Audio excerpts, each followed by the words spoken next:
Alex lives in a world of constant sensory overload. Between the neon lights of the city and the high-frequency flicker of his smartphone, his attention is fragmented before his day even begins. He exists in a state of continuous partial attention. By juggling social obligations, work emails, and social media notifications, his brain is trapped in a loop of chronic dopamine hits, never settling on a single task long enough to master it. Despite having major business goals, Alex is paralyzed. He loses 5 hours every day to reactive scrolling and gives in to weekend social pressures purely out of a conditioned reflex. This lack of progress is a structural issue. Deep work requires a level of concentration that the modern brain can't reach because the constant friction of switching between apps and ideas shatters the cognitive stamina needed for high-level output. Eventually, the gap between Alex's ambitions and his reality becomes unbearable. He looks at his lack of progress with a sudden, sharp disgust, realizing his brain is physically incapable of doing what he needs it to do. In the modern economy, failing to reach your potential is a direct result of losing neurochemical control to a system engineered to monetize your distraction. Alex decides to disappear. He moves into a stark, minimalist space, stripping away every digital and social tether to the outside world. This is monk mode. It's a protocol of strategic isolation, a commitment to total environmental restriction for the next 6 months. The rules are absolute: 0 social media, 0 alcohol, and 0 unnecessary socializing. His life is reduced to 3 things: intense physical training, deep work blocks, and silence. The first 2 weeks are a period of dopamine starvation. Without the constant stream of digital rewards, the brain enters a withdrawal phase that makes the individual feel worse, not better. Alex sits in the silence, fighting a phantom urge to check a phone that isn't there.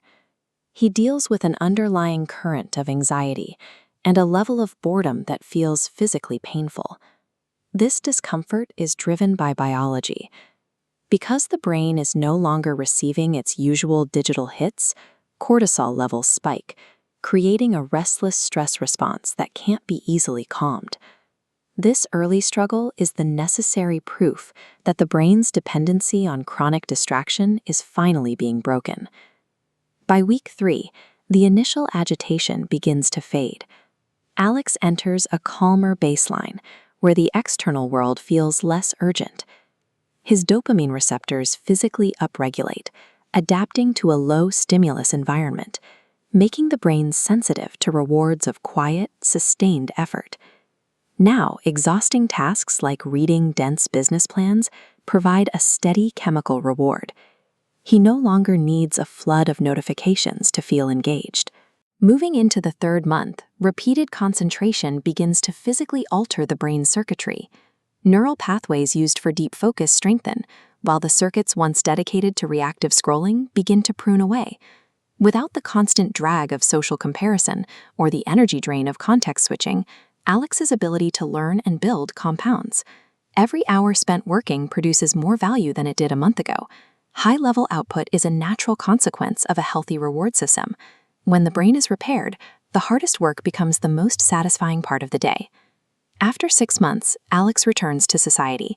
He moves through the same crowded streets he once found overwhelming, but his internal pace has changed. His former peers see a different version of him. Beyond the business success, he carries a baseline of emotional stability and a level of quiet confidence that comes from knowing he is in control of his own mind. This period of isolation allowed him to distinguish his actual goals from his inherited desires, the things he thought he wanted only because he saw them on a screen.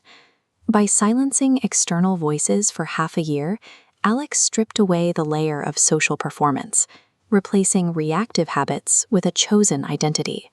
He is no longer a passenger to his impulses. He has developed a mental immunity to the digital noise that once dictated his daily life. The protocol works because it addresses the physical reality of focus. Reclaiming your mind is possible, but it requires the discipline to walk away and disappear until the work is done.